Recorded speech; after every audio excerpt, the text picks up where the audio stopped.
الحمد لله وكفى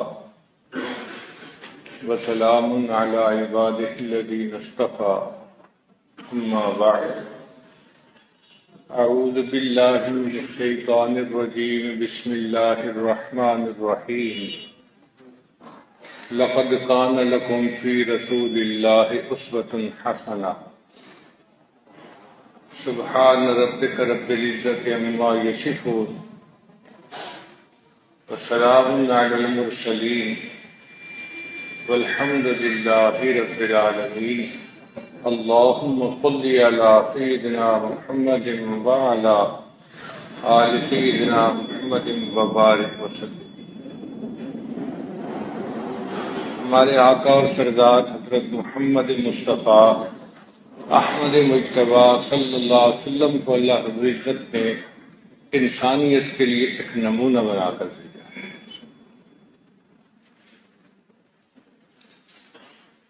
ایسی ہی شخصیت کہ جو ہر اعتبار سے انسانوں کے لیے نمونہ،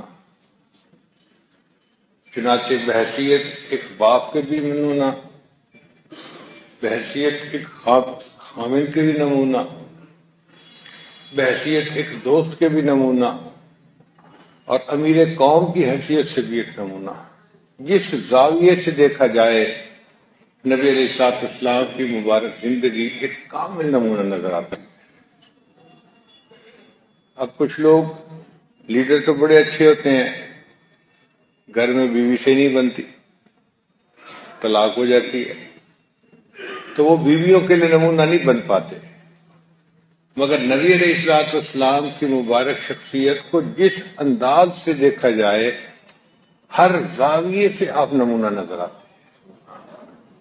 یہ ہے کامل نمونہ جو اللہ نے بھیجا۔ دنیا میں جتنے لوگ گزرے سب کی زندگی ادھوری رہی۔ بڑے بڑے شاعر گزرے، انہوں نے بڑا اچھا کلام لکھا، جیسے مولانا روم رحمۃ اللہ علیہ، مگر ان کی وفات کے بعد لوگوں نے کہا کہ ابھی اور کچھ کام کرنا باقی تھا، زندگی نے وفا نہ کی اور وہ دنیا سے چلے گئے، یعنی ان کی زندگی ادھوری رہی۔ بڑے بڑے فاتح اور جرنیل دنیا میں آئے، انہوں نے بڑے ملکوں کو فتح کیا، دنیا میں ان کی بہادری کا سکہ مانا، لیکن ان کے مرنے کے بعد بھی کہنے والوں نے یہی کہا کہ ابھی اس کا تو ارادہ اور بھی فتوحات کرنے کا تھا، زندگی نے وفا نہ کی اور وہ دنیا سے چلے گئے، یعنی اس کی زندگی بھی نامکمل زندگی، کامل زندگی نہیں ہے۔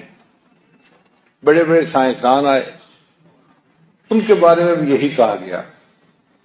آپ جس بندے کے حالات زندگی پڑھ کر دیکھیں، ہر ایک کے بارے میں لکھنے والوں نے یہی لکھا، وہ اور بھی بہت کچھ کرنا چاہتے تھے، زندگی نے وفا نہ کی، وقت نے اجازت نہ دی اور وہ دنیا سے چلے گئے، یعنی اپنا کام ادھورا چھوڑ کر دنیا سے چلے گئے۔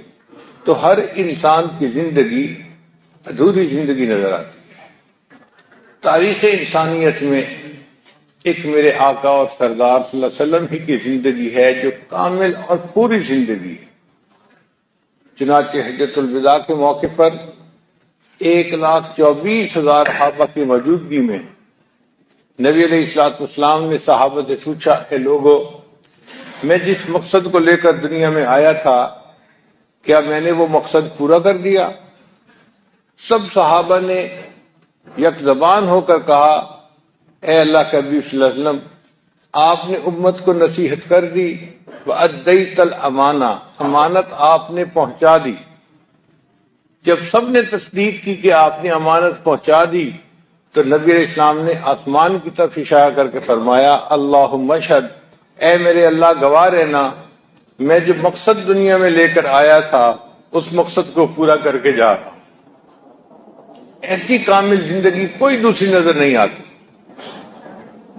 تو ہم اگر کسی کو اپنا رہبر بنانا چاہتے ہیں تو اس ہستی کو بنائیں جن کی کامل زندگی۔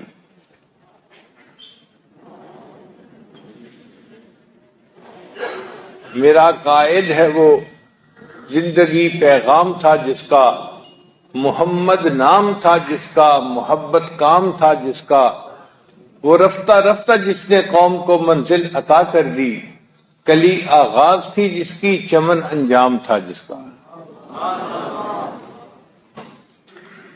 تو اللہ کے حبیب صلی اللہ علیہ وسلم کی مبارک زندگی کامل زندگی ہے، ایک ہی زندگی ہے جو ہر اعتبار سے کامل، جو آبجیکٹو لے کر آئے تھے ان کو پورا کر کے دنیا سے گئے۔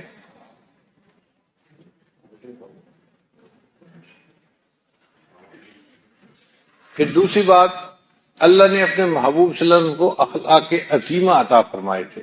ارشاد فرمایا وَإِنَّكَ لَعَلَىٰ خُلُقٍ عَظِيمٍ، اے میرے محبوب صلی اللہ علیہ وسلم آپ تو اخلاق کے اعلیٰ ترین درجے پر فائز ہیں، ایسے اخلاق دنیا میں کسی دوسرے میں نظر نہیں آ سکتے۔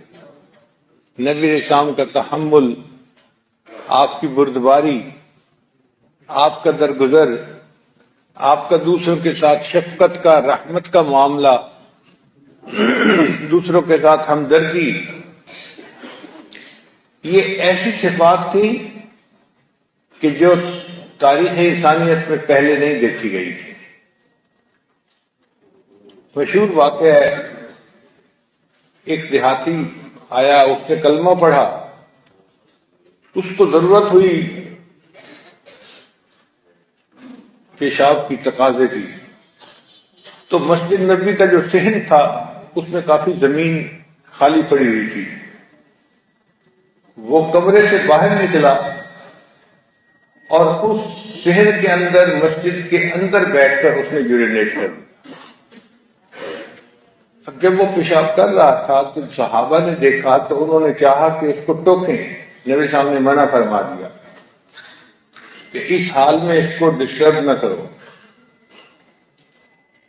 اب وہ بندہ جب اپنی ضرورت سے فارغ ہو کے آیا تو نبی علیہ الصلوۃ والسلام نے اسے تانا نہیں دیا، اسے شرمندہ نہیں کیا، رسوا نہیں کیا، اسے پیار سے سمجھایا کہ دیکھو ہر بندہ چاہتا ہے کہ اس کا گھر صاف ستھرا ہو، اللہ تعالیٰ بھی چاہتے ہیں کہ اس کے گھر کو پاک صاف رکھا جائے، تو اللہ کے گھر کے اندر اس طرح گندگی کا پھیلانا اچھا نہیں ہے۔ ان کو جب احساس ہوا، انہوں نے ریئلائز کیا تو وہ حیران ہو گئے، اے اللہ کہ میں نے اتنی بڑی غلطی کر لی۔ نبی علیہ السلام نے ان کے ساتھ غصے کا اظہار نہیں کیا، شفقت کا معاملہ کیا۔ وہ کچھ دیر کے بعد واپس جانے لگے، نبی علیہ السلام نے دیکھا کہ اس کے پاس سواری نہیں، تو نبی علیہ السلام نے اس کو سواری تحفے کے طور پر، ہدیے کے طور پر دے دی۔ وہ اور متاثر ہوا۔ پھر وہ جب اپنی بستی میں پہنچا تو وہاں جا کر اس نے اپنے بستی والوں کو پکارا، اے میرے چچا، اے میرے ماموں، اے فلاں، اے فلاں۔ لوگوں نے کہا کیا ہو گیا، تم نے کبھی اس طرح آوازیں نہیں دی، آج کیوں دے رہا ہے؟ اس نے کہا کہ میں نے ایک ایسے شخصیت کو دیکھا ہے کہ دنیا میں اتنے اچھے اخلاق والی شخصیت کوئی ہو نہیں سکتی۔ پھر اس نے پورا واقعہ سنایا۔ اس واقعے کو سن کر اس بستی کے شاید 300 سے زیادہ لوگ آئے اور کلمہ پڑھ کر مسلمان ہوئے۔ ایسے اخلاق عظیمہ اللہ نے اپنے محبوب صلی اللہ علیہ وسلم کو عطا فرمائے۔ ایک دفعہ میرا واسطہ ایک انگریز سے پڑ گیا، وہ پہلے سے انتظار میں تھا کہ کوئی مسلمان مجھے ملے تو میں اس کے ساتھ بحث کروں۔ شاید ایئرپورٹ پہ کہیں بیٹھے تھے لاؤنج میں، تو وہ آ کے میرے پاس بیٹھ گیا، مجھے کہتا ہے تمہیں پتہ ہے کہ اسلام تلوار کے زور پر پھیلا؟ تو میں نے اس سے پوچھا کہ وہ کیسے؟ کہتے ہیں کہ مسلمانوں کے پیغمبر اسلام کے گرد کچھ تلوار کے ماہر جنگجو قسم کے نوجوان اکٹھے ہو گئے تھے اور ان لوگوں نے تلوار کے زور پہ پوری دنیا میں اسلام کو پھیلا دیا۔ تو میں نے کہا اچھا مجھے یہ بتاؤ کہ وہ جو چند نوجوان جنگجو اکٹھے ہو گئے تھے ان کو کس تلوار نے اکٹھا کیا تھا؟ تھوڑی دیر تو سوچتا رہا، پھر کہتا ہے کہ وہ تو مسلمانوں کے پیغمبر کے اخلاق سے مطمئن ہو کر، متاثر ہو کر قریب ہوئے تھے۔ میں نے کہا اصل میں یہ اخلاق کی تلوار تھی جس نے دلوں کو فتح کر لیا تھا۔ چنانچہ سیدہ شریف اللہ فرماتی ہیں فتحت المدینۃ بالاخلاق، نبی علیہ السلام کے اخلاق نے مدینہ کے لوگوں کے دلوں کو فتح کر لیا تھا۔ جو دلوں کو فتح کر لے وہی فاتح زمانہ، تو نبی علیہ السلام نے دلوں کو فتح کر لیا تھا۔ یہ فتوحات کی اصل وجہ تھی، اخلاق حمیدہ، اخلاق عظیمہ۔ چنانچہ حدیث پاک میں آتا ہے کہ ایک آدمی تھا جس کے پاس بیت اللہ کی چابی ہوتی تھی، اس کا نام تھا عثمان۔ جب نبی اسلام نے ہجرت فرمانی تھی تو آپ صلی اللہ علیہ وسلم نے اسے کہا کہ بھائی میرا دل چاہتا ہے کہ میں بیت اللہ کے اندر داخل ہو کر اللہ کی عبادت کروں، تو آپ بیت اللہ کا دروازہ کھول دیں۔ اس نے کہا میں نہیں کھولتا۔ نبی علیہ السلام نے کئی بار کہا مگر وہ اپنی ضد کے اوپر قائم رہا۔ تو نبی علیہ السلام نے ارشاد فرمایا عثمان، ایک وقت آئے گا جس پوزیشن میں تم کھڑے ہو اس پوزیشن میں میں کھڑا ہوں گا، اور آج جس پوزیشن میں میں کھڑا ہوں اس میں تم کھڑے ہوگے، یعنی چابی میرے ہاتھ میں ہوگی، تمہارے ہاتھ خالی ہوں گے۔ تو عثمان کو غصہ آ گیا، یہ کیسے ہو سکتا ہے کہ میرے ہاتھ سے چابی کسی اور کے ہاتھ میں چلی جائے؟ تو نبی علیہ السلام نے ہجرت فرمائی، بیت اللہ سے جدا ہوتے ہوئے نبی علیہ السلام کے مبارک آنکھوں میں آنسو تھے، اور آپ نے فرمایا بیت اللہ میرا دل نہیں چاہتا کہ میں تجھ سے دور جاؤں، مگر کیا کروں، یہاں کے بسنے والے مجھے یہاں رہنے نہیں دیتے۔ اب اللہ کی شان دیکھیے کہ جب بیت اللہ فتح ہوا تو اس وقت سارے رؤسائے قریش حرم میں موجود تھے اور سب سر جھکائے بیٹھے تھے کہ نبی علیہ السلام اس وقت فاتح کی حیثیت سے وہاں تھے۔ تو آپ صلی اللہ علیہ وسلم نے عثمان کو بلایا، عثمان آ گیا۔ نبی السلام نے فرمایا عثمان بیت اللہ کی چابی میرے حوالے کرو۔ اب وہ انکار نہیں کر سکتا تھا، اس نے بیت اللہ کی چابی دے دی۔ نبی علیہ السلام نے بیت اللہ کا دروازہ کھلوایا اور اس کے اندر تشریف لے گئے اور اپنے رب کا شکر ادا کیا۔ نبی علیہ السلام کے ساتھ حضرت ابوبکر صدیق بھی تھے، حضرت عمر لانو بھی تھے، عثمان غنی بھی تھے، علی لانو بھی تھے، حضرت عباس لانو بھی تھے، یہ سب حضرات ساتھ ساتھ تھے، حضرت حمزہ لانو بھی تھے، اور ان میں سے ہر صحابی کا دل چاہ رہا تھا کہ کاش جب دروازہ بند ہو تو نبی علیہ السلام چابی میرے حوالے کر دیں، مجھے بیت اللہ کا کنجی بردار ہونے کی سعادت نصیب ہو جائے۔ اور دنیا کا دستور یہی ہے کہ جب کوئی اقتدار میں آتا ہے تو وہ اپنی پارٹی کے بندوں کو نوازتا ہے، اپنوں کو جن کو سمجھتا ہے ان کو نوازتا ہے۔ تو نبی علیہ السلام نے دروازہ بند کروایا اور چابی ان صحابہ میں سے کسی کو نہیں دی۔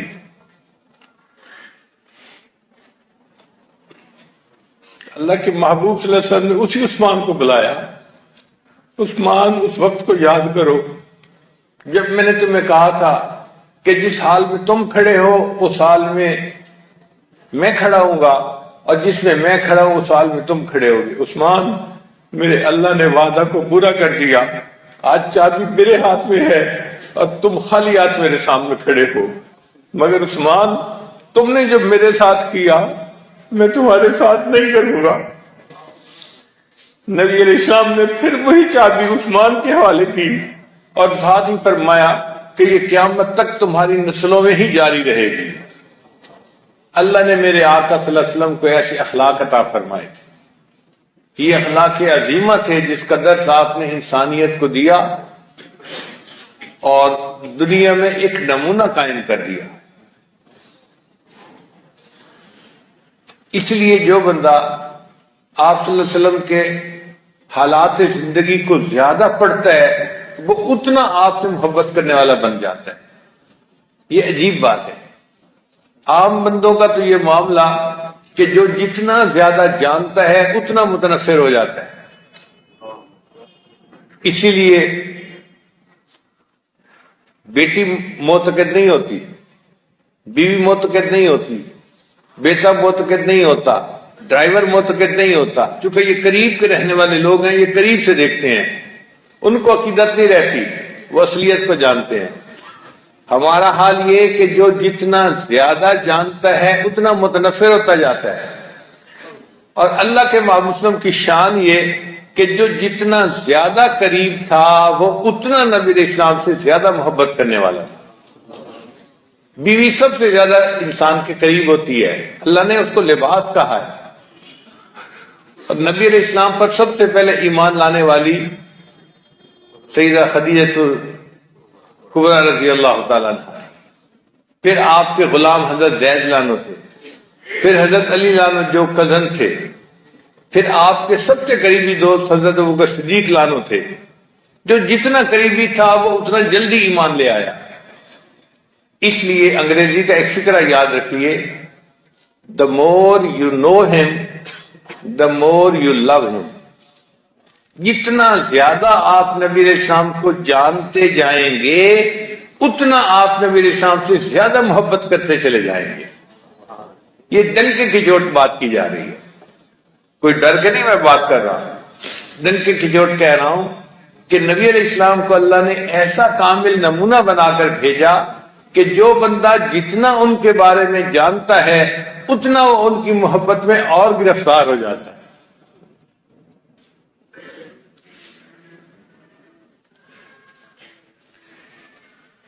کچھ سال پہلے کی بات ہے، ایک عیسائی نے ایک کتاب لکھی، انگریز مورخ تھا، اس نے کتاب لکھی a ranking of the most influential personalities in history, کہ تاریخ کے اندر جو بڑی مؤثر شخصیات گزری ہیں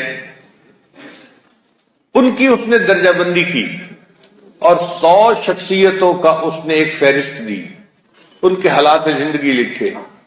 اس میں اس نے موسیٰ علیہ السلام کا تذکرہ بھی کیا، حضرت عیسیٰ علیہ السلام کا تذکرہ بھی کیا، نیوٹن کا اور شیکسپیئر کا تذکرہ بھی کیا، آئنسٹائن کا تذکرہ بھی کیا، بڑے بڑے سائنسدانوں، جرنیلوں، بادشاہوں کے تذکرے کیے۔ مگر اس فہرست میں اس نے سب سے پہلے ہمارے آقا اور سردار حضرت محمد مصطفیٰ صلی اللہ علیہ وسلم کا نام نامی اس میں گرامی لکھا۔ جب شروع میں یہ بات سنی، آج سے 15-20 سال پہلے کی بات ہے، تو میں نے وہ کتاب خرید کر خود پڑھی۔ اس میں اس نے لکھا ہوا تھا کہ my choice of Muhammad to lead the ranking of the most influential personalities will surprise some of the readers, کہ میں نے جو مسلمانوں کے پیغمبر اسلام کا نام نمبر 1 پہ لکھا ہے تو کچھ قارئین اس کو پڑھ کر بڑے حیران ہوں گے، مگر میں نے یہ اس لیے ان کا نام پہلے نمبر پر لکھا کہ دنیا میں جتنی بڑی بڑی پرسنالٹیز آئی ہیں ان کی زندگیوں کو دیکھیں تو وہ اپنے کے بہترین سکولوں میں، کالج میں اور یونیورسٹیز میں پروفیسروں سے پڑھتے نظر آتے ہیں۔ تو پہلے انہوں نے تعلیم پائی، پھر وہ بڑے بنے۔ یہ واحد وہ شخصیت ہے جو اپنی پوری زندگی کسی انسان کے سامنے شاگرد بن کر نہیں بیٹھے، کسی تعلیمی ادارے میں انہوں نے نہیں پڑھا، اس کے بعد اگر انہوں نے انسانیت کو ایسی رہنمائی دی، ان کا حق بنتا ہے کہ ان کو نمبر 1 پہ میں لکھوں۔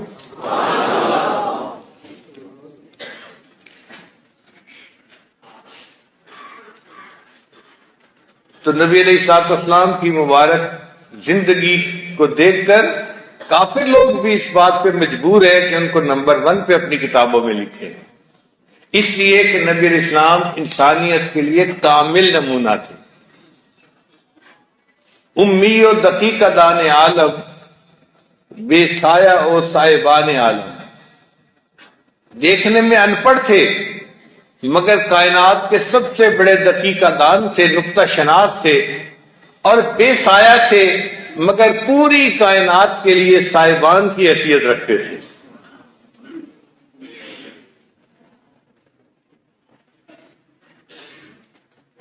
چنانچہ نبی علیہ السلام نے علم حاصل کرنے کے اتنے فضائل سنائے کہ اس سے پہلے ایسی فضیلت کسی نے نہیں سنائی ہوگی۔ ارشاد فرمایا طلب العلم فریضۃ علی کل مسلم، علم کا حاصل کرنا ہر مسلمان کے اوپر فرض ہے۔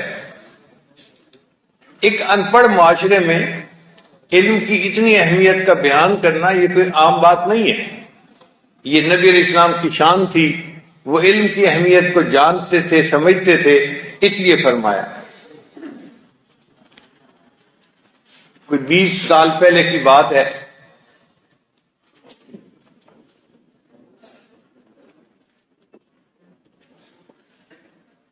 ہم نے ایک مینجمنٹ کا کورس کیا، اس میں مختلف فیکٹریز کے جنرل مینیجرز تھے، بڑے پڑھے لکھے لوگ تھے، انجینئر تھے سب، کوئی 50 کے قریب لوگ تھے، سیمینار تھا، اور اس میں جو لیکچر دینے والا آدمی آیا تھا اس کا نام تھا مسٹر براڈی، جرمن تھا۔ اس نے بتایا کہ میں 9 یونیورسٹیوں کا وزٹنگ پروفیسر ہوں، یعنی دنیا کی 9 مختلف یونیورسٹیوں میں جا جا کر میں لیکچر دیتا ہوں، میرے مینجمنٹ کے اوپر لیکچر اتنے پسند کیے جاتے ہیں۔ تو خیر ہم نے بھی وہ سیمینار اٹینڈ کیا۔ اس سیمینار کے شروع میں اس نے تمہید یوں باندھی کہ ایک زمانہ تھا لوگ سمجھتے تھے کہ طالب علمی کے زمانے میں پڑھنا ہوتا ہے اور پھر سکول کالج سے نکلنے کے بعد پھر کام کرنا ہوتا ہے، پھر پڑھنے کی کوئی ضرورت نہیں ہوتی۔ آج سائنسی ترقی بہت عروج پر ہے اور یورپین کمیونٹی اس نتیجے پر پہنچی ہے کہ انسان کو یونیورسٹی کالج سے نکلنے کے بعد بھی پڑھنا پڑتا ہے۔ آپ جاب کر رہے ہیں، آپ پروفیشنل نالج اپنا امپروو کریں گے تو چلیں گے، ورنہ آپ تقاضے پورے نہیں کر سکیں گے۔ اس لیے کانفرنسوں میں جانا چاہیے، سیمینار میں جانا چاہیے اور پروفیشنل نالج حاصل کرنا چاہیے۔ اس نے 2-3 مرتبہ یہ لفظ استعمال کیا کہ یورپین کمیونٹی اس نتیجے پر پہنچی کہ انسان کو بعد میں بھی پڑھنا چاہیے۔ تو میں نے ہاتھ کھڑا کیا کہ میں کوئی بات شیئر کرنا چاہتا ہوں۔ اس نے مجھے کہا کہ ٹھیک ہے مسٹر احمد، آپ کیا کہنا چاہتے ہیں؟ میں نے کہا کہ آپ نے مجھے 3 مرتبہ میرے سامنے یہ بات کہی ہے کہ یورپین کمیونٹی اس نتیجے پر پہنچی کہ انسان کو پوری زندگی پڑھنا پڑتا ہے۔ یہ یورپین کمیونٹی کا آئیڈیا نہیں ہے، یہ آئیڈیا کسی اور کا ہے۔ وہ حیران ہو گیا، مجھے کہتے ہیں آپ کیا کہنا چاہتے ہیں؟ میں نے کہا کہ میرے آقا صلی اللہ علیہ وسلم کی ایک حدیث مبارکہ ہے، اطلب العلم من المہد الی اللحد، لوگوں پھر گھوڑے سے لے کر قبر میں جانے تک علم حاصل کرو۔ تو یہ تو آئیڈیا 1400 سال پہلے ہمارے پیغمبر علیہ السلام نے عطا کیا تھا، تم یورپین کمیونٹی کے نام کیوں لے رہے ہو؟ اللہ کی شان دیکھیں، وہ تھوڑی دیر تو کھڑا سوچتا رہا، پھر اس نے اپنا بریف کیس کھولا، اپنی ڈائری نکالی اور میرے پاس لے کے آیا اور مجھے کہتا ہے کہ عربی میں بھی لکھ کے دو اور اس کا ترجمہ انگلش میں بھی نیچے لکھ کے دو مجھے۔ میں وعدہ کرتا ہوں آج کے بعد میں پوری دنیا میں جہاں لیکچر دوں گا ان کو کہوں گا کہ یورپین کمیونٹی اس نتیجے پر نہیں پہنچی، ان سے پہلے مسلمانوں کے پیغمبر اسلام اس نتیجے پر پہنچے تھے اور انہوں نے فرمایا پوری زندگی علم حاصل کرنا چاہیے۔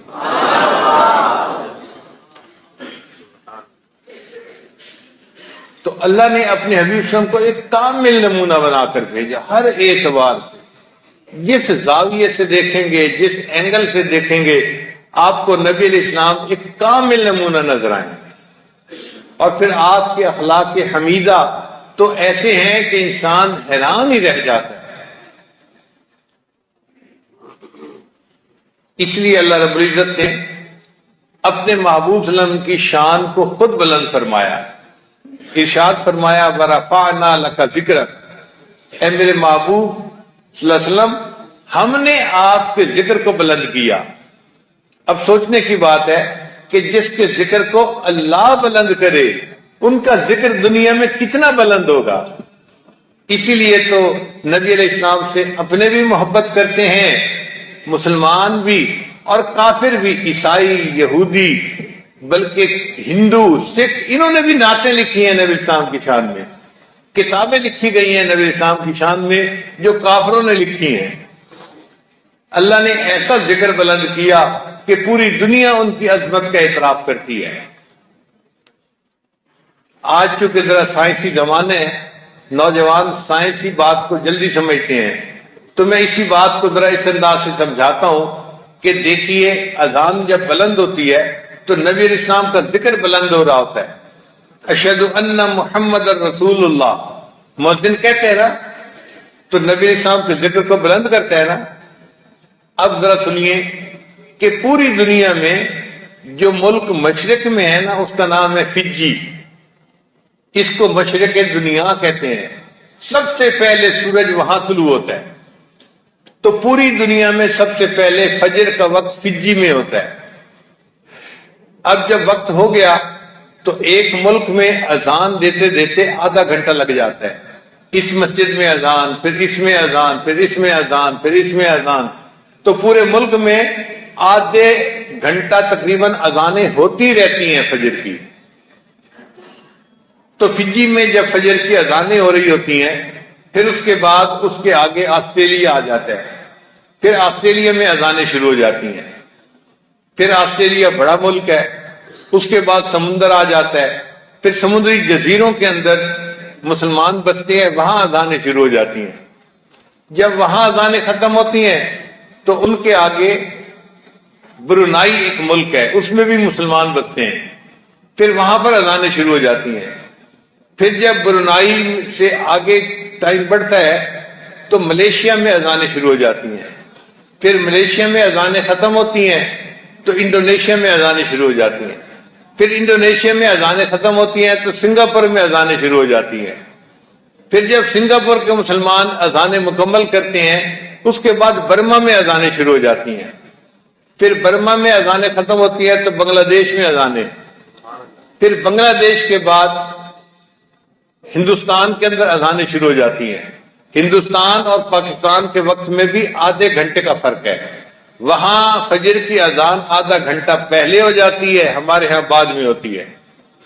پھر جب پاکستان میں اذانیں شروع ہوتی ہیں تو آپ کو پتہ ہے کہ پہلے وقت ہو جاتے ہیں اسلام آباد اور پشاور سائڈ پہ، پھر اس کے بعد لاہور میں ہوتا ہے، پھر اس کے بعد فیصل آباد، پھر اس طرح چلتے چلتے آدھے گھنٹے کے بعد کراچی میں فجر کا وقت ہوتا ہے۔ اسلام آباد اور کراچی کے نمازوں کے وقت میں تقریباً آدھے گھنٹے کا فرق ہوتا ہے، تو آدھا گھنٹہ پورے ملک میں اذانیں ہی ہوتی رہتی ہیں۔ پھر جب پاکستان میں اذانیں ختم ہوتی ہیں تو ایک گھنٹے کا فرق ہے دبئی میں، وہاں اذانیں شروع ہو جاتی ہیں۔ جتنی ایمریٹس ہیں، دبئی، شارجہ، فلاں فلاں، ان سب میں اذانوں کا وقت ہو جاتا ہے اور ایک گھنٹہ وہاں اذانیں ہوتی رہتی ہیں۔ جب وہاں وقت ختم ہوتا ہے تو سعودی عرب میں فجر کا وقت ہو جاتا ہے، وہاں اذانیں شروع ہوتی ہیں۔ اب سعودی عرب میں ابھی فجر کی اذانوں کا وقت ہو رہا ہوتا ہے کہ پیچھے فجی کے اندر ظہر کا وقت ہوتا ہے، پھر وہاں ظہر کی اذانیں شروع ہو جاتی ہیں، پھر ظہر کی اذان چلتی رہتی ہے، ادھر ظہر کا وقت ختم ہوتا ہے، پیچھے عصر کی اذانیں، پیچھے مغرب کی اذانیں، پیچھے عشاء کی اذانیں، وہاں عشاء کی اذان ہو رہی ہوتی ہے اور فجی میں پھر فجر کی اذان شروع ہو جاتی ہے۔ پوری دنیا میں کوئی ایک لمحہ ایسا نہیں جب کہیں نہ کہیں کسی نہ کسی مسجد میں اذان اقامت کی آواز بلند نہ ہو رہی ہو اور اللہ اپنے محبوب کے ذکر کو بلند نہ فرما رہے ہوں۔ اگر ہمارے پاس کوئی ایسا ریسیور ہوتا جو پوری دنیا کی مساجد کی آوازیں سن سکتا تو ہم سنتے، ابھی اذان فلاں جگہ ہو رہی ہے، ختم ہوئی نہیں، ابھی اذان فلاں جگہ شروع ہو گئی، اب فلاں جگہ شروع ہو گئی۔ 24 گھنٹے میں ایک لمحہ ایسا نہیں بنتا کہ دنیا میں اذان کہیں نہ ہو رہی ہو اور نبی علیہ السلام کے ذکر کو اللہ بلند نہ فرما رہے۔ اللہ فرماتے ہیں وَرَفَعْنَا لَكَ ذِكْرَكَ، اے میرے محبوب ہم نے آپ کے ذکر کو بلند کیا۔ جب اللہ نے ذکر بلند کیا تو سوچئے کیا بلندی اللہ نے عطا فرمائی ہوگی۔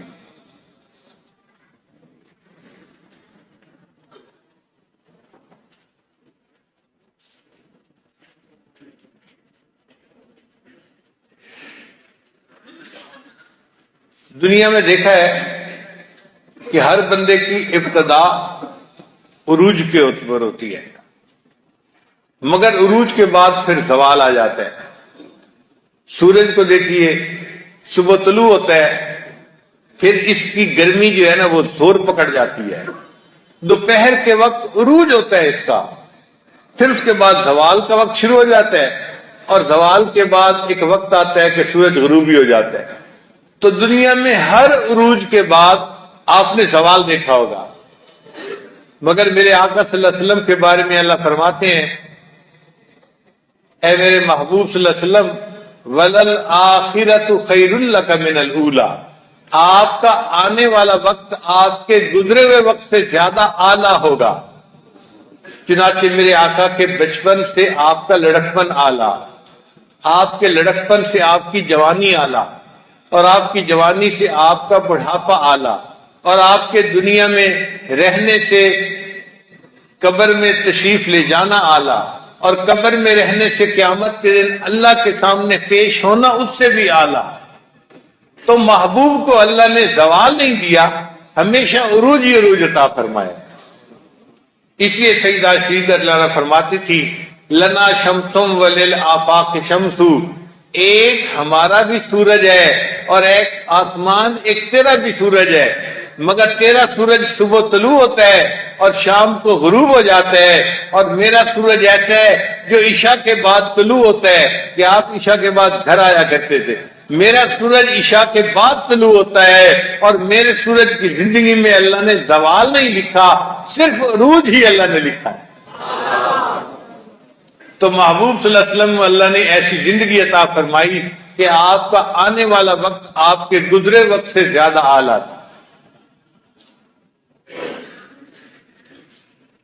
پھر نبی علیہ السلام کو اللہ نے ایک اور بات فرمائی کہ اے میرے محبوب صلی اللہ علیہ وسلم، عَسَىٰ أَن يَبْعَثَكَ رَبُّكَ مَقَامًا مَحْمُودًا، اللہ آپ کو مقام محمود عطا فرمائے گا۔ یہ مقام محمود کا ملنا ایک عجیب نعمت ہے۔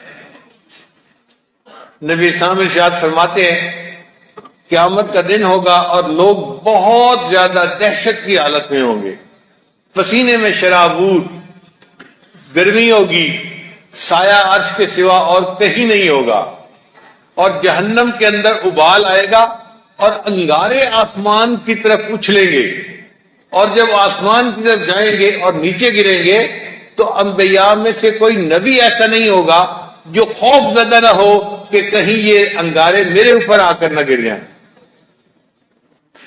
امام غزالی رحمۃ اللہ لکھتے ہیں کہ لوگوں کے اوپر اتنا خوف ہوگا، ان کے بالوں کی جڑ سے پسینے کا قطرہ نکلنے کی بجائے خون کے قطرے نکل رہے ہوں گے، اتنا خوف ہوگا۔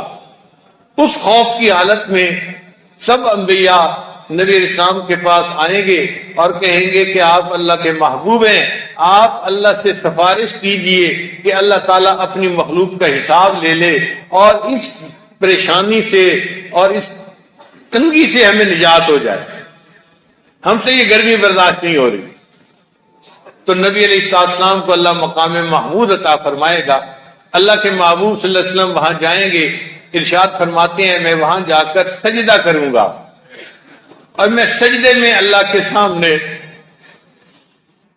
رونا شروع کر دوں گا۔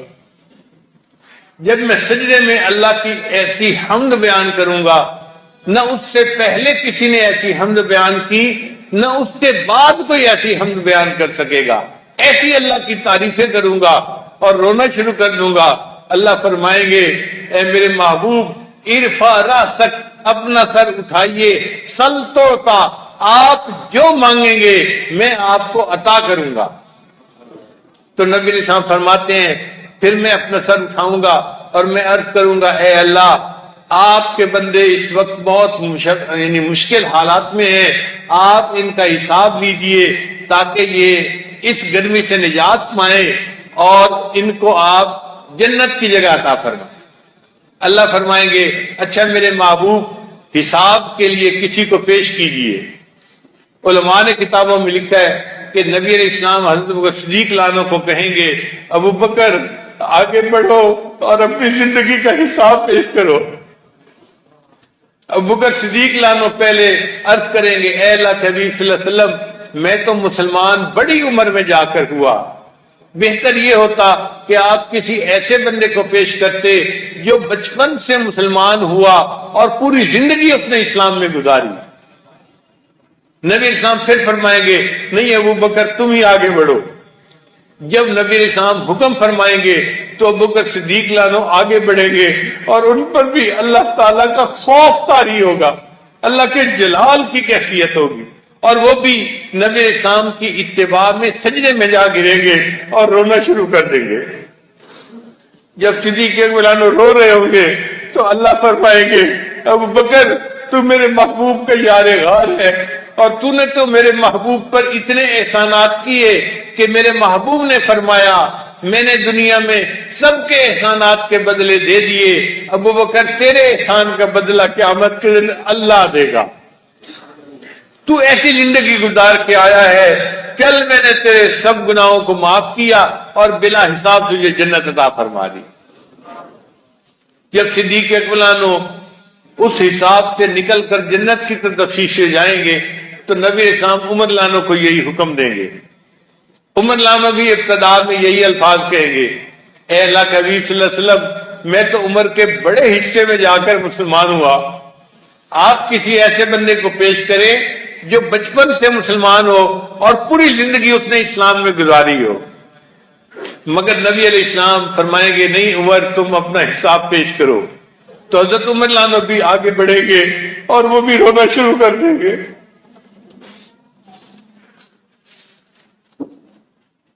جب وہ رو رہے ہوں گے اللہ فرمائیں گے عمر تم روتے ہو، تم نے تو ایسی زندگی گزاری کہ تم میرے محبوب کی مراد تھے، مراد مصطفیٰ تھے، اور تمہاری وجہ سے اسلام کو شان و شوکت ملی اور اسلام کو تم نے دنیا کے اندر مضبوط کر دیا، جما دیا۔ تمہاری ایسی زندگی کو دیکھ کے میں اتنا خوش ہوں کہ چلو تمہیں میں نے بلا حساب جنت عطا فرما دی۔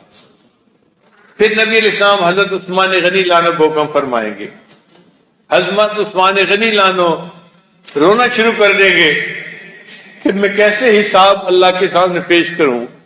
جب عثمان غنی لانو روئیں گے تو اللہ تعالیٰ فرمائیں گے عثمان تو نے ایسی زندگی گزاری کہ ایک مرتبہ عید کا دن تھا اور میرے محبوب صلی اللہ علیہ وسلم عید کی نماز پڑھنے کے لیے جا رہے تھے تو عائشہ صدیقہ رضی اللہ تعالی عنہا نے کہا کہ اے اللہ کے حبیب صلی اللہ علیہ وسلم عید کا دن ہے، کچھ پیسے دے دیجئے، ہم کچھ گروسری منگا لیں، کھانا بنائیں گے، آج ہم بھی کھائیں گے اور مدینہ کی بیوائیں بھی آئیں گی اور یتیم بچے بھی آئیں گے، ان کو بھی کھانا کھلائیں گے۔ تو نبی علیہ السلام نے جواب دیا تھا کہ میرے پاس تو کچھ پیسہ نہیں دینے کے لیے، تو وہ خاموش ہو گئی۔ اب نبی علیہ السلام عید کی نماز پڑھنے کے لیے چلے گئے، جب واپس تشریف لائے تو حیران، گھر میں کھانا بنا ہوا ہے، گھر والے بھی کھا رہے ہیں اور مہمان عورتیں یتیم بچے سب کھانا کھا رہے ہیں۔ تو نبی علیہ السلام نے سیدہ صدیقہ عنہا سے پوچھا کہ یہ کھانا کیسے یہاں پکا اور کیسے آیا؟ انہوں نے کہا اے اللہ کے حبیب صلی اللہ علیہ وسلم جب آپ تشریف لے گئے تو سیدنا عثمان غنی لانو نے ایک اونٹ گروسری سے بھرا ہوا آپ کی ہر بیوی کے گھر ہدیہ اور تحفہ بھیجا ہے۔ ہمارے گھر بھی ایک اونٹ سامان سے لدا ہوا آیا، اب اس سامان سے ہم نے کھانا بنایا ہے، ہم بھی کھا رہے ہیں اور آنے والے مہمانوں کو بھی کھلا رہے ہیں۔ نبی اسلام کا دل اتنا خوش ہوا کہ نبی اسلام نے دعا دی یا رحمان سہل الحساب علی عثمان، اے رحمان قیامت کے دن عثمان کے حساب کو آسان فرما دینا۔ اللہ فرمائیں گے میرے محبوب نے آپ کے بارے میں یہ دعا کی، چل میں نے آپ کے حساب کو آسان کیا اور آپ کو بلا حساب جنت عطا فرما دی۔ پھر سیدنا علی لانو اللہ کے سامنے پیش ہوں گے اور اللہ تعالیٰ ان کے نام مال کو دیکھ کے اتنے خوش ہوں گے، اتنے خوش ہوں گے، کتابوں میں لکھا ہے اللہ کا جلال اللہ کے جمال میں بدل جائے گا اور اللہ باقی ساری مخلوق کا حساب جلال کے ساتھ جمال کے ساتھ لیں گے، خوشی کے ساتھ لیں گے، نرمی کے ساتھ لیں گے۔ اور اللہ تعالیٰ اتنے خوش ہوں گے، اتنے خوش ہوں گے کہ نبی علیہ السلام کی امت کے بڑے بڑے گناہگاروں کی بھی بخشش فرما دیں گے۔ حدیث پاک میں آتا ہے اللہ تعالیٰ نبی اسلام کے ایک امتی کو بلائیں گے اور اس کے گرد رحمت کی چادر کا پردہ ڈال دیں گے، پھر اس کو گنوائیں گے، تو نے یہ گناہ کیا، وہ تسلیم کرے گا، تو نے یہ گناہ کیا، تو نے یہ گناہ کیا، یہ ساری زندگی کے گناہ گنوائیں گے، حتیٰ کہ اس بندے کو یہ گمان ہونے لگے گا کہ آج میں جہنم میں بھیجا جاؤں گا۔ جب بہت ڈر جائے گا نا کہ میں آج جہنم میں بھیجا جاؤں گا، اللہ فرمائیں گے دیکھ ہم نے دنیا میں بھی تیرے گناہوں پہ پردہ ڈالے رکھا، آج بھی تیرے گناہوں پہ پردہ ڈالتے ہیں، اللہ اس کے گناہوں کو نیکیوں میں تبدیل کر دیں گے۔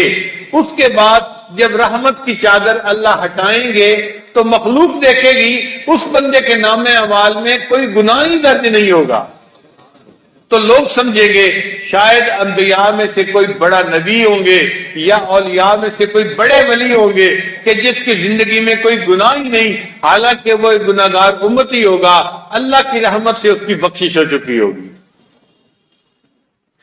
اور ایک حدیث پاک میں تو یہاں تک آتا ہے کہ اللہ تعالیٰ ایک امتی کو بلائیں گے، اس کے گرد رحمت کا پردہ ڈال دیں گے، یعنی مخلوق سے اوجھل کر دیں گے، اور پھر اس کو کہیں گے کہ تیرا یہ گناہ چھوٹے چھوٹے سب گناہ اس کو گنوائیں گے۔ اب وہ دل میں ڈر رہا ہوگا کہ میرے تو چھوٹے چھوٹے گناہ پیش ہو رہے ہیں، میرے گناہ تو بڑے بڑے ہیں، ان کا تذکرہ ہی نہیں ہو رہا۔ جب اللہ سارے چھوٹے چھوٹے گناہ اس کو گنوائیں گے تو تھوڑی دیر کے لیے اللہ تعالیٰ خاموش ہو جائیں گے۔ جب خاموش ہو جائیں گے نا تو وہ بندہ خود کہنے لگ جائے گا کہ یا اللہ آپ نے میرے سارے گناہ گنوا دیے۔ اللہ فرمائیں گے ہاں ہم نے گنوا بھی دیے اور ہم نے تیرے گناہوں کو نیکیوں میں بھی تبدیل کر دیا۔ تو وہ بندہ کہے گا اللہ ابھی تو میرے بہت سارے گناہ باقی ہیں، اور وہ خود اپنے بڑے بڑے گناہ گنوانا شروع کر دے گا۔ تو اللہ مسکرا پڑیں گے کہ پہلے چپ رہا اور جب پتہ چلا کہ گناہ نیکیوں میں تبدیل ہو گئے تو اب بڑے گناہ بھی گنوا رہا ہے۔ اب اس کے گناہوں کو اللہ نیکیوں میں تبدیل کر کے پھر پردہ ہٹائیں گے، اور مخلوق کہے گی کہ نبی علیہ الصلوۃ والسلام کا یہ کیسا امتی تھا جس نے زندگی میں کبھی گناہ ہی نہیں کیا تھا۔ یوں اللہ تعالیٰ اپنے محبوب صلی اللہ علیہ وسلم کی امت کے ساتھ رحمت کا معاملہ فرمائیں گے اور قیامت کے دن ان کے گناہوں پہ پردے ڈال دیں گے۔ یہ امت کو نعمت کیوں ملے گی؟ نبی علیہ الصلوۃ والسلام کی صدقے ملے گی، ان کی شفاعت سے ملے گی۔ چنانچہ نبی علیہ السلام نے ارشاد فرمایا کہ اللہ رب العزت نے ہر نبی علیہ السلام کو ایک ایسی دعا مانگنے کا اجازت دی، اختیار دیا کہ جیسی دعا مانگی جائے گی ویسے قبول کر لی جائے گی۔ تو صحابی نے پوچھا اے اللہ کے حبیب صلی اللہ علیہ وسلم کیا ہر نبی نے دعا مانگی؟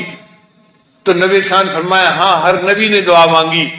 تو اس نے پوچھا اے اللہ کے حبیب صلی اللہ علیہ وسلم آپ نے بھی دعا مانگی؟ تو نبی علیہ السلام نے فرمایا نہیں میں نے وہ دعا نہیں مانگی، میں نے اس دعا کو اپنے پاس ریزرو کے طور پہ رکھ لیا ہے، اور قیامت کے دن جب میری امت کا حساب ہوگا اس وقت میں وہ دعا مانگوں گا اور اپنی پوری امت کو لے کے جنت میں جاؤں گا۔ یہ نبی علیہ السلام کی رحمت للعالمین ہی ہے جس کے صدقے امت کو اللہ تعالیٰ قیامت کے دن رحمت کے ساتھ مغفرت فرما دیں گے۔ مغفرت کے واقعات حدیث میں پڑھتے ہیں حیران ہو جاتے ہیں۔ ایک حدیث مبارکہ میں ہے کہ قیامت کے دن ساری مخلوق اللہ کے سامنے کھڑی ہوگی اور ان کے درمیان میں اللہ تعالیٰ حضرت آدم علیہ السلام کو لمبا قد دیں گے۔ انہوں نے سب کپڑے پہنے ہوں گے اور جیسے کھجور کا درخت ہوتا ہے نا کہ لمبا تنا اور اوپر اس کے پتے ہوتے ہیں، ایسے حضرت آدم علیہ السلام لمبا قد ہوگا اور سب کپڑے پہنے ہوں گے، اور آدم علیہ السلام ساری مخلوق کو دیکھ رہے ہوں گے، کیونکہ وہ ساری مخلوق کے باپ ہیں، والد ہیں، تو اللہ ان کو سارا منظر دکھائیں گے۔ مجمع زیادہ ہو تو دیکھنے والے کو اونچی جگہ بیٹھنا پڑتا ہے، تو اللہ تعالیٰ آدم علیہ السلام کا قد اونچا کر دیں گے، چنانچہ ساری مخلوق کھڑی ہوگی، وہ بھی کھڑے ہوں گے، مگر کھجور کے درخت کی طرح وہ سارے مجمع کو دیکھ رہے ہوں گے کہ اس کے ساتھ کیا ہو رہا ہے۔ نبی علیہ السلام کے ایک امتی کا حساب کتاب ہوگا، اب اس امتی کے گناہ زیادہ ہوں گے اور نیکیاں کم ہوں گی. تو فرشتہ اعلان کرے گا کہ فلاں آدمی کا میزان کیا گیا اور اس کی نیکیاں کم ہیں اور گناہ زیادہ ہیں، لہذا اس بندے کو لے جاؤ جہنم میں.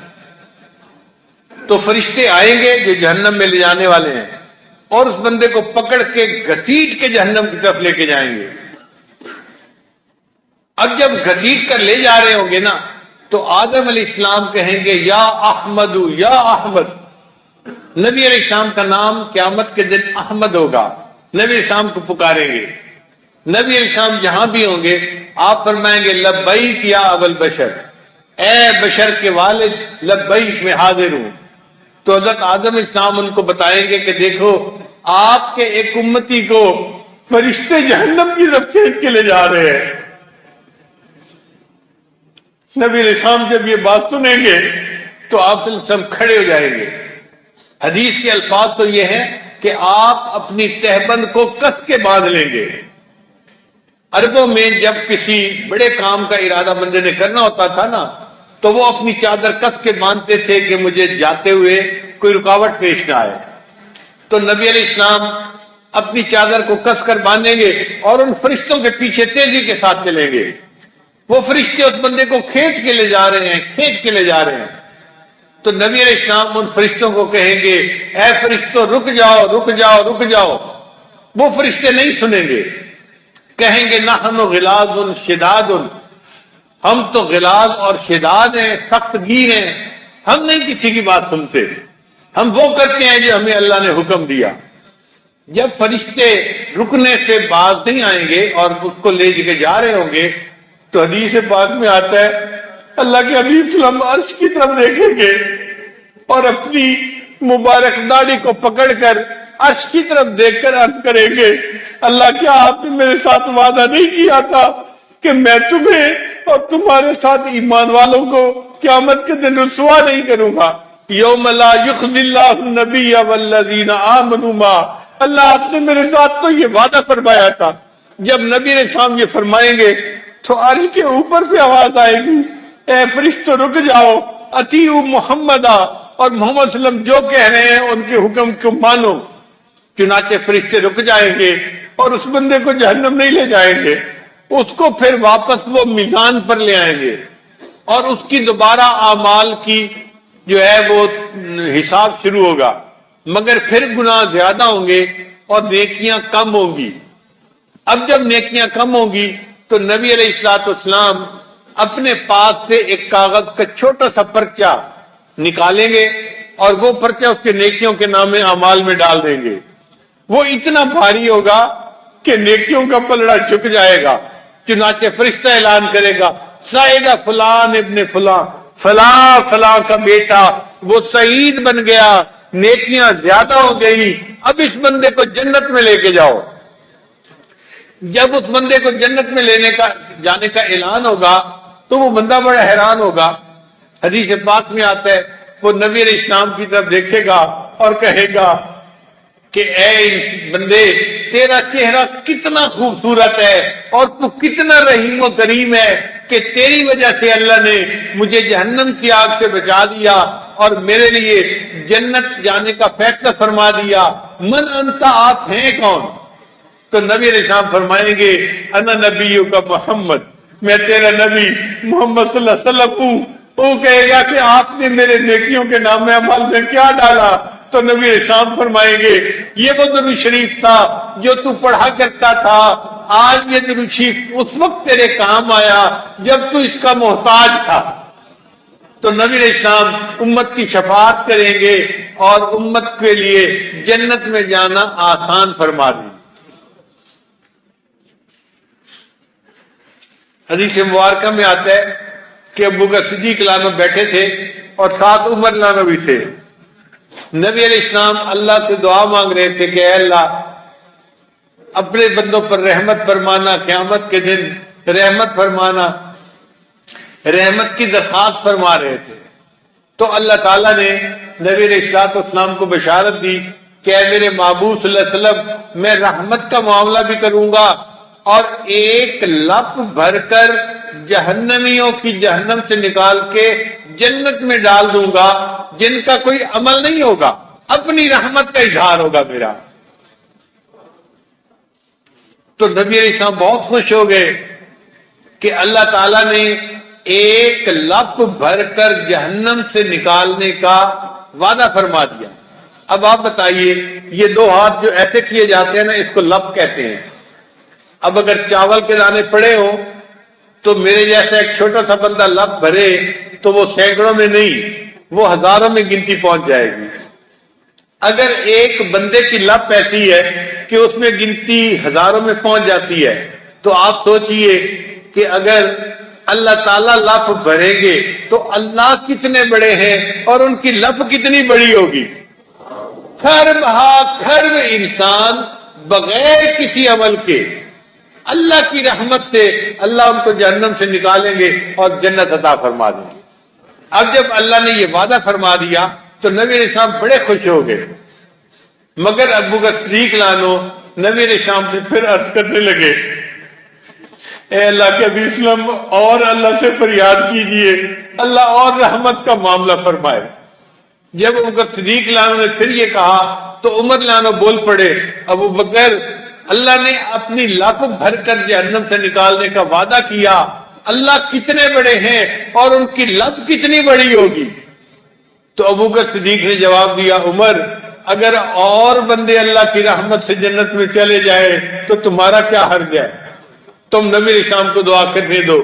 چنانچہ نبی علیہ السلام نے پھر دعا فرمائی، اللہ نے فرمایا اچھا میں 2 لپیں بھر کر نکالوں گا اور ان کو جنت میں لے جاؤں گا۔ ابو بکر صدیق نے پھر عرض کیا، اے اللہ کے نبی وسلم اور دعا کیجئے، وہ بھی تو رحمت تھے نہ رحیم تھے۔ چنانچہ نبی علیہ السلام نے پھر دعا فرمائی۔ حدیث مبارکہ میں آتا ہے اللہ نے وعدہ فرمایا میں 3 لپیں بھر کر بندوں کی نکالوں گا اور ان کو بغیر کسی ان کے اپنے عمل کے اپنی رحمت سے جہنم سے نکال کے جنت عطا فرما دوں۔ تو نبی علیہ السلام کی دعا کے صدقے دیکھو اللہ نے کتنی رحمت کا وعدہ فرما دیا۔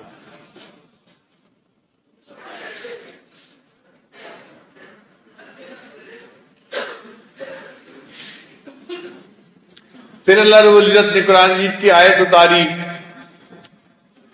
وَلَسَوْفَ يُعْتِيكَ رَبُّكَ فَتَرْضَىٰ، اے میرے محبوب صلی اللہ علیہ وسلم اللہ آپ کو اتنا عطا کریں گے کہ آپ راضی ہو جائیں گے۔ اللہ آپ کو اتنا عطا کریں گے کہ آپ راضی ہو جائیں گے۔ میرے حضرت رحمۃ اللہ اس کا ترجمہ یوں فرمایا کرتے تھے کہ جب کوئی بندہ کسی کو دے رہا ہو نا اور زیادہ برتن میں کوئی چیز ڈال دے تو وہ کہتے ہیں بس بس بس، یعنی دودھ ڈالنے والے نے اتنا دودھ ڈالا کہ اب دودھ گرنے کے قریب ہو گیا تو لینے والا کہتے ہیں بس بس بس۔ تو حضرت فرماتے تھے فتردا کا یہ معنی ہے، اے میرے محبوب اللہ آپ کو اتنا عطا کریں گے کہ آپ ہی بس بس کرنے لگ جائیں گے، اتنا عطا کریں گے کہ آپ ہی بس بس کریں گے۔ تو جب یہ آیت اتری تو نبی علیہ السلام بڑے خوش۔ صحابی نے پوچھا اے اللہ کے نبی صلی اللہ علیہ وسلم آپ اتنے خوش کیوں محسوس ہو رہے ہیں؟ نبی علیہ السلام نے فرمایا اللہ نے وعدہ فرما لیا ہے کہ وہ مجھے اتنا دیں گے کہ میں راضی ہو جاؤں گا، اور میں تمہیں بتا دوں میں اس وقت تک راضی نہیں ہوں گا جب تک میرے آخری امتی کو بھی اللہ جنت نہیں عطا فرما دیں گے۔ جس محبوب کی شفقت اور رحمت امت پر اتنی ہے، جو راتوں کو رویا کرتے تھے امت کے لیے اور دعائیں کیا کرتے تھے، ہم اس جو ہے وہ نبی رحمت کی سیرت کو کیا بیان کر سکتے ہیں؟ بس اتنا سا ہے کہ ہم نے اپنا نام لکھوانے کے لیے یہ نبی علیہ السلام کا تذکرہ کر دیا۔ شاعر کہتا ہے ما ان مدحت محمدا بمقالتی لیکن مدحت مقالتی بے محمدہ، کہ میں نے نبی علیہ السلام کا تذکرہ کر کے اپنے مقالہ میں کوئی نبی کی شان کو بلند نہیں کیا، بلکہ محبوب کا تذکرہ کر کے میں نے تو اپنے مقالے کی شان کو بڑھا لیا۔ تو نبی علیہ السلام کا تذکرہ کر کے ہم نے تو اپنے آپ کو، جیسے ہوتا ہے نا لہو لگا کے شہیدوں میں شامل ہونے والی بات، وہ والی بات کر لی ہے، کیونکہ ربیع الاول مہینے میں نبی علیہ السلام کی سیرت کے بارے میں باتیں ہوتی ہیں، تو ہمارے بیانات کا ایک سلسلہ چل رہا تھا، اکثر و بیشتر بیان اللہ کی رحمت، اللہ کی محبت اور توبہ، استغفار اور اس کے اوپر تھے۔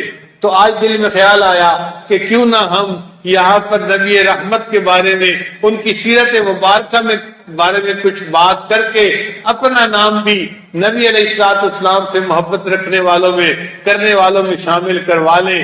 اللہ تعالیٰ ہمیں قیامت کے دن نبی علیہ السلام کے عشاق میں کھڑا فرمائے اور ان کے قدموں میں جگہ نصیب فرمائے، اور جنت میں اللہ ہمیں ان کا پڑوس عطا فرمائے۔ وآخر دعوانا ان الحمد للہ رب العالمین۔